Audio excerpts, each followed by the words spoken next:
हरे कृष्णा मित्रों, आप सभी का हार्दिक स्वागत है आपके अपने YouTube चैनल हरि नाम धन में। मित्रों, मनुष्य योनि की सार्थकता या मानव जीवन का अंतिम लक्ष्य क्या है? हमें मानव जीवन क्यों मिला है, ये अधिकांश लोगों को पता ही नहीं। अधिकांश लोगों की सोच है पढ़ लिख कर बड़े अधिकारी बन जाएं, बड़े व्यापारी बन जाएं या बड़ा राजनीतिक पद मिल जाए, मान प्रतिष्ठा हो, पढ़ाई हो, 1000-2000 लोग सलामी ठोके, खूब धन संपत्ति हो, आगे पीछे नौकर हो, यानी जिंदगी सुखमय हो जाए। फिर भी सुखी कभी कोई नहीं हुआ और इसी सुख के पीछे अंतिम सांस तक आदमी भगते रहते हैं।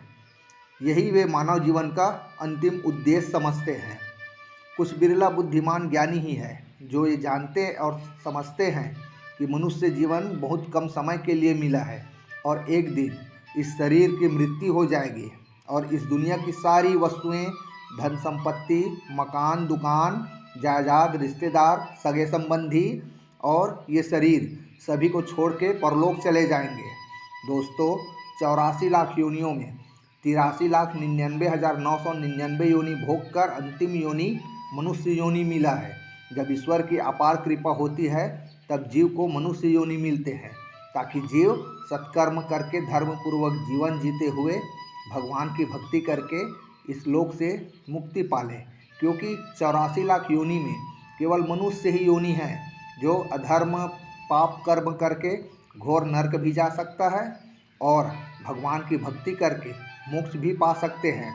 रामचरितमानस में गोस्वामी तुलसीदास जी कहते हैं कि बड़ भागी मानुष तन पावा, जाई न जे के परलोक सवार, अंत काल जब आही, सिर धुनि धुनि पछताही, काल ही कर्म ही ईश्वर ही, मिथ्या दोष लगाही। इसका अर्थ है दोस्तों कि बड़े भाग्य से मनुष्य जीवन मिला है। इस मानव जीवन को पाकर, मनुष्य तन को पाकर परलोक को संवारने के बारे में अगर नहीं सोचते तो मरने के बाद वे घोर नरक में जाते हैं और सर पीट पीट कर कभी अपने कर्म, कभी भाग्य तो कभी ईश्वर को दोष देते हैं। दोस्तों, हमारे कालखंड को 4 युगों में बांटा गया है और चारों युगों में मनुष्य के मुक्ति का साधन और तारक मंत्र अलग अलग है। जैसे सतयुग में मनुष्यों की आयु 1 लाख वर्ष होते थे और सतयुग में मुक्ति का साधन ध्यान तप थे और तारक मंत्र थे नारायणा परा वेदा, नारायणा पराक्षरा, नारायणा पर मुक्तिर, नारायणा पर गति। त्रेता युग में मनुष्यों की आयु 10,000 वर्ष हुआ करते थे। मुक्ति का साधन यज्ञ था और तारक मंत्र नारायणा अनंत मुकुंद मधुसूदना, कृष्ण केशव कंसारे, हरे वैकुंठ वामना। फिर आया द्वापर युग। द्वापर युग में मनुष्यों की आयु 1000 वर्ष हुआ करते थे और मुक्ति का साधन विग्रह सेवा और मूर्ति पूजा थे और तारक मंत्र थे हरे मुरारे मधुकई अबारे, गोपाल गोविंद मुकुंद सांवरे। दोस्तों, वर्तमान युग कलयुग है और यहाँ कलयुग में मनुष्यों की आयु 100 वर्ष है और कलयुग में मुक्ति का सबसे सरल साधन हरि संकीर्तन और हरि नाम जप है।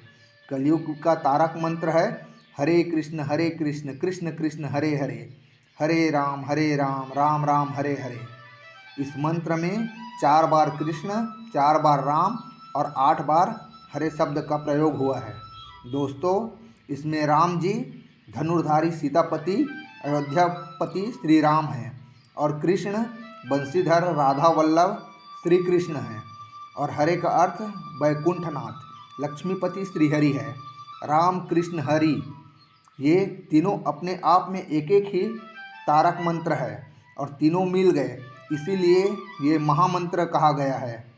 इसके अलावा शिव, राधे, माँ दुर्गा आदि नामों का जप करके भी मनुष्य बड़ी आसानी से भव सागर से मुक्ति पा जाते हैं। दोस्तों, 3 अन्य युगों की अपेक्षा कलयुग में मुक्ति का साधन सबसे सरल और प्रभावशाली है। मनुष्य भगवान के पावन नामों का कहीं भी स्मरण कर सकता है।